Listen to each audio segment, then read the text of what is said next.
अनिरुद्धाचार्य जी महाराज का मानना है कि महिलाओं को ओम का उच्चारण नहीं करना चाहिए। अब ऐसा क्यों, इसकी वजह भी उन्होंने कथा में बताई है, सुन लेते हैं। कई बार आप लोगों ने सुना होगा कि स्त्रियों को ओम नहीं बोलना चाहिए, पर ओम दो प्रकार का होता है। जो प्रणव ओमकार है ना, उसके लिए मना किया गया है। कौन सा? ओम, गहरा ओम। ये किससे क्या होता है कि स्त्री जो गर्भाशय होता है ना, ये नाभि से ओम निकलता है। तो स्त्री जब नाभि से ओम का उच्चारण करती है, गहरा ओम, तो उससे ना जो हमारा गर्भाशय होता है महिलाओं का, वो डैमेज होने की संभावना हो जाती है। तो देखिए, ओम का उच्चारण महिलाओं को नहीं करना चाहिए, ये कहा अनिरुद्धाचार्य जी महाराज ने। और इसी से जुड़ा हमारा मुकदमे का अगला सवाल ये रहा आपके सामने।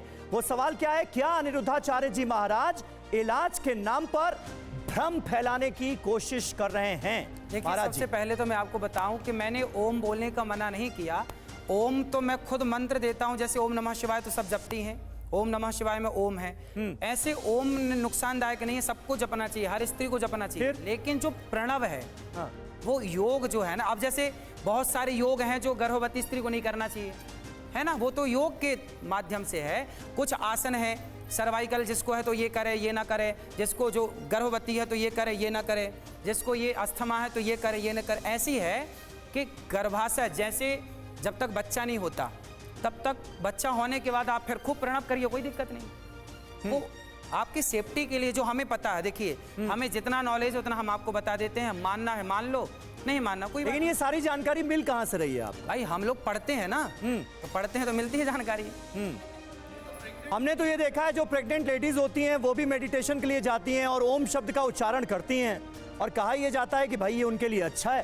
भाई लोग तो पिज्जा भी खा रहे हैं, बर्गर भी खा रहे हैं। अच्छा, तो फिर क्या ये सही है स्वास्थ्य? ठीक है, यहाँ से एक सवाल। ऐसे तो बहुत सारी चीजें हैं जो ओम का उच्चारण महिलाओं को नहीं करना चाहिए, गर्भाशय को डैमेज कर सकता है। जैसा इन्होंने कहा है कि गर्भवती महिलाओं को ऐसा नहीं करना चाहिए, और फिजिकली ऐसा है महिलाओं के लिए। हाँ, लेकिन सारी महिलाओं के लिए करना बेहतर होगा कि इसका जवाब महिलाएं ही दें। ठीक है, इसका जवाब क्या महिलाएं देना चाहेंगी? यहाँ पर आप सभी लोग बैठे हुए हैं, कौन जवाब देना चाहेगा इसका? आप बहुत बोलना चाह रही थी इतने देर से, अब आप चुप हो गई, ऐसा क्यों? राधे राधे गुरुजी। तो आप चुप हो गई। एक्चुअली क्या है, ये वो बोल रहे हैं कि जब हम लेडीज प्रेग्नेंट होती हैं तो उस टाइम ओम का उच्चारण करने से हमारे गर्भ पे जोर पड़ता है, तो इसलिए वो हम लेडीजों के लिए। लेकिन उन्होंने तो सारी महिलाओं के लिए बोला। सारी महिलाओं के लिए नहीं बोला, सारी के लिए, सिर्फ गर्भवती महिलाओं के लिए बोला आपने लास्ट में सुना, गर्भवती महिलाओं के लिए। जब स्त्री ओम शब्द का उच्चारण करती है तो उसका गर्भाशय डैमेज होने की संभावना रहती है, ये आपने कहा है जी। गर्भवती स्त्री आपने तो नहीं कहा इसमें जी। एक मिनट जी, जी महाराज जी। समझदार को इशारा काफी है, और ना समझने वालों को नहीं। तो आप क्लियर कर दीजिए ना महाराज जी, क्लियर कर दीजिए। गर्भवती स्त्रियों को डैमेज करने की संभावना है उसको। आप तो साइकोलॉजिस्ट हैं, तो आपके पास ऐसा कोई तर्क है जो ये साबित करे कि ओम शब्द के उच्चारण से फायदा होता है महिलाओं को?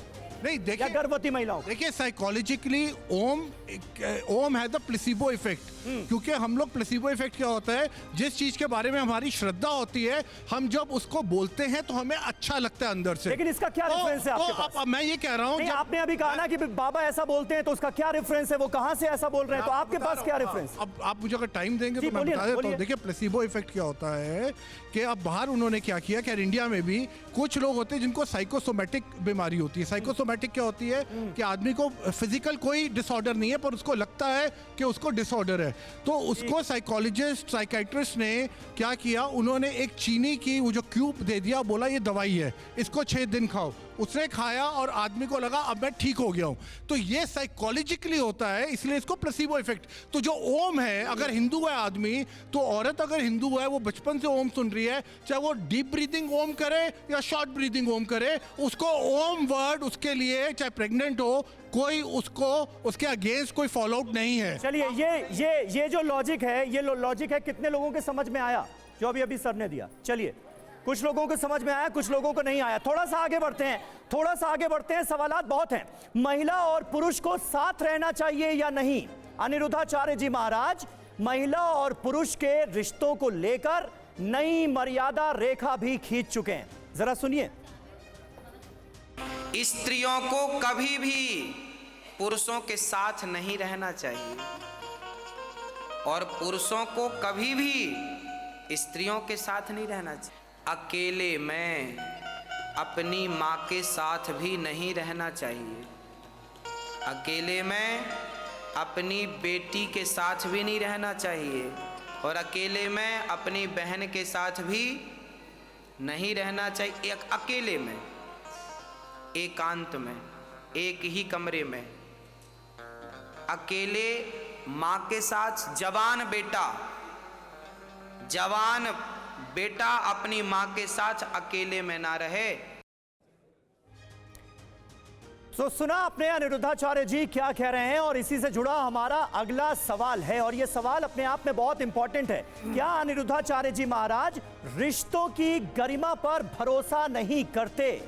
इस सवाल का जवाब क्या कहा है महाराज आपने, ये जरा समझाइए। देखिए, ये जो प्रसंग है ना, ये पूरी बात कहाँ कही है, किस संदर्भ में कही है?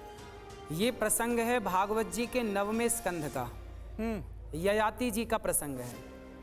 पूरा प्रसंग पढ़ेंगे। ये श्लोक लिखा है मात्रा स्वस्त्रा दुहित्रा वा, और फिर आखिरी में लिखा है बलवानिंद्रियग्रामो विद्वान समपि कर्षति विद्वान समपि कर्षति। ये जो श्लोक है ये भागवत जी में लिखा है और मैं आपको इसका प्रमाण दूंगा। जैसा मैंने बोला सेम वैसे ही लिखा है, मैंने तो लिखी बात कही है।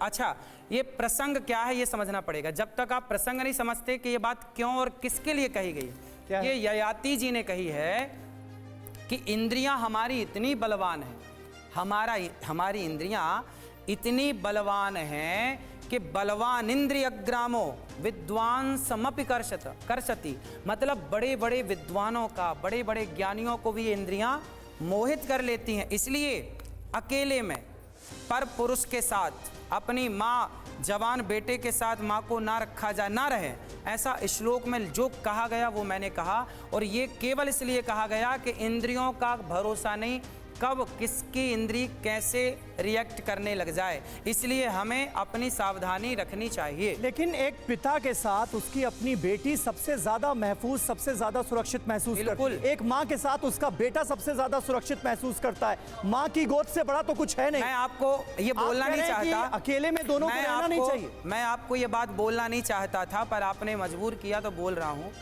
कितने अखबार में मैंने पढ़ा, कितने आपके टीवी चैनलों पे मैंने देखा कि एक पिता ने अपनी बेटी के साथ दुष्कर्म किया। हाँ, एक से भी कम मानिए आप, एक का 100 टुकड़ा करिए, उसका एक मानिए, पर है ना। फिर जब है तो हमारे शास्त्रों ने पहले ही बता दिया कि भाई मर्यादा में रहो, इसलिए बेटी माँ के साथ रहे, भाई बाप के संग। मेरी बेटी मेरे से प्यार करे कोई बात नहीं, पर बात है अकेले की, लंबे टाइम तक अकेले रहना, इंद्रियों का कोई भरोसा नहीं। ये बात मैंने नहीं कही, भागवत जी में लिखी है। गुरुजी, आप कहते हो कि अपनी माँ बाप के मतलब शादी में नाचना नहीं चाहिए लड़कियों को, क्योंकि उनकी डिसरिस्पेक्ट होती है, या फिर हम लोगों को शादी उनसे बिन पूछे नहीं करनी चाहिए। अब आप उसी पापा के साथ हम लोगों को रहने के लिए मना कर रहे हो, तो ये क्या? हम नहीं कर रहे हैं बेटा, बात समझो, हम नहीं कर रहे हैं। हम क्यों करेंगे? हम कौन होते कहने वाले? जो लिखा है, मैं आपको ये श्लोक दिखा सकता हूँ, आप कहें तो मैं दिखा दूँ। श्लोक दिखा दूं बकायदे जस का तस, जैसा मैंने बोला है सेम वैसे ही लिखा है। एक और सवाल। अभी आपने पहले कहा था कि अपने माँ बाप से प्यार करना चाहिए, और आप उन्हीं माँ बाप को दूर करना चाह रहे हो। महाराज जी, अभी तो आप कह रहे थे सारे फैसले माँ बाप के कहने पर लो, अब माँ बाप के साथ रहने में भी दिक्कत। शास्त्रों को समझने के लिए ना बेटा मैच्योरिटी चाहिए जी, एक मैच्योर होना पड़ता है ना बेटा। दोनों बातें एक दूसरे की विरोधी हैं, लेकिन वो दोनों अलग अलग सिचुएशन की हैं। सर, उन्होंने ये तो नहीं बोला ना कि आप घर छोड़ के अपने माँ बाप से अलग रहो, उन्होंने बस ये बोला है कि अकेले में नहीं रहना। अब माँ के साथ तो रह ही सकते हो ना, इसमें माँ बाप थोड़ी अलग हो गए। आप यहाँ पर खुद मौजूद हैं, भगवत गीता क्यों पढ़नी चाहिए, इसका जवाब आप ही दे दीजिए। यदि भगवत गीता आज का यूथ पढ़ता तो आज ये बेरोजगारी की समस्या ना होती। अच्छा, पहला, यदि आज का यूथ भगवत गीता पढ़ता तो रिश्तों को इस तरह से नकारा ना जाता। आजकल वृद्धाश्रम ना बनाए जाते। रिश्तों में चाहे पति पत्नी हो, माँ बेटा हो, कोई भी झगड़ा ही ना होता। तीसरा कारण, यदि भगवत गीता कोई पढ़ेगा तो वह कभी डिप्रेशन में नहीं जा सकता। चौथा कारण, यदि कोई भगवत गीता पढ़ता है तो वह जीते जी मोक्ष का अधिकारी हो जाता है।